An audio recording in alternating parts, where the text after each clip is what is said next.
జై సాయిరామ్ అండి. సాయినాథన్ భక్తులందరికీ కూడా నమస్కారం అండి. మొన్న షిరిడి వెళ్ళినప్పుడు ఏం జరిగిందంటే, ఇంకొకటి సాయినాథన్ లీలలండి. షిరిడి వెళ్ళినప్పుడు ఏం జరిగిందంటే, ముఖ దర్శనం చేసేసుకుని అక్కడ మన అదే ఆంజనేయ స్వామి గుడి యువతల బాబా శతాబ్ది మండపానికి దీనికి మధ్యలో బాబా టీవీ కూడా కనిపిస్తూ ఉంటుందండి. అక్కడ అందరూ అమ్ముకునేటోళ్ళు నుంచుంటారు. ఆంజనేయ స్వామికి పక్కనే అనమాట. ఆంజనేయ స్వామి పక్కన ఒక అరుగులాగా ఉంటే దాని మీద కూర్చుని ఉంటాను. ఎప్పుడు అక్కడే ఉంటాం మేము. ఎక్కువ అక్కడే కూర్చొని బాబా దర్శనం చేసుకుంటూ ఉంటాం అనమాట, అటు ఇటు తిరుగుతూ. అక్కడ కూర్చొని కళ్ళజోడు తీసి కళ్ళు తుడుచుకుంటున్నానండి. ఏదో బాబాని చూస్తే గోక్కుని కళ్ళ నీళ్ళు వస్తుంటాయి ఒక్కోసారి. సో అయితే ఒక పిల్ల వచ్చిందండి, ఒక 11 సంవత్సరాల మాత్రం ఉంటాయేమో. కైకూరమ్మ అంటూ వచ్చిందండి. నాకు హిందీ రాదు కదా, అదే మాట్లాడుతుంది.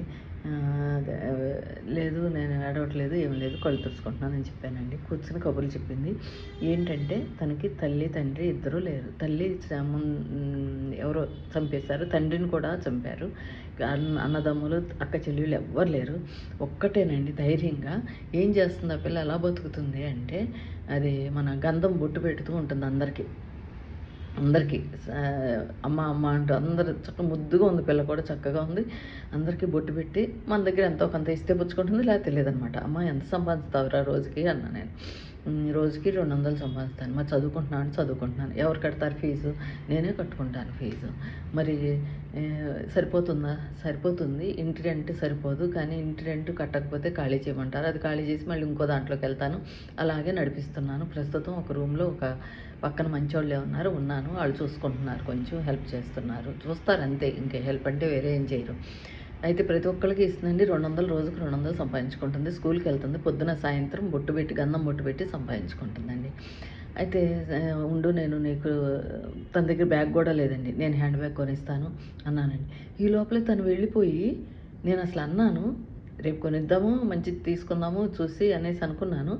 ఈ లోపలే వెళ్ళిపోయి నా కోసం 2 గాజులు తీసుకొచ్చి, ఇదిగో తోఫా అంటూ గిఫ్ట్ అండి నా కోసం తీసుకొచ్చిందండి. అసలు నాకు అసలు దిమ్మ తిరిగిపోయింది. నేను కొందామని ఆలోచించితే ఈ పిల్లలు నా కోసం తనకు అంత కష్టపడి సంపాదించుకొని 50 రూపీస్ పెట్టి నాకు గాజులు తెచ్చిందండి. 2 గాజులు ఎంత బాగున్నాయో. ఇంకా నాకు బాధ కలిగిపోయింది. ఎమ్మటే వెళ్ళిపోయి ఆ గాజులు తీసుకుని ఎక్కడ కొన్నావు అని అడిగి ఆ షాప్కి వెళ్ళి అవి నాకు వద్దు నాన్న అనేసి ఇచ్చేసి తన కోసం నేను అన్నీ తీసుకున్నానండి. చేతనైనంత బ్యాగు, తనకు కావాల్సినవన్నీ, ఆడపిల్ల కదా, మెళ్ళలోకి, చెవులకి, చేతులకి గాజులు, ఇంకా ఇలాంటివన్నీ కూడా కొనిపెట్టాను. సంతోషంగా ఆ బ్యాగ్ వేసుకొని తిరుగుతుంది రోజు, గంతులు వేసుకుంటూ.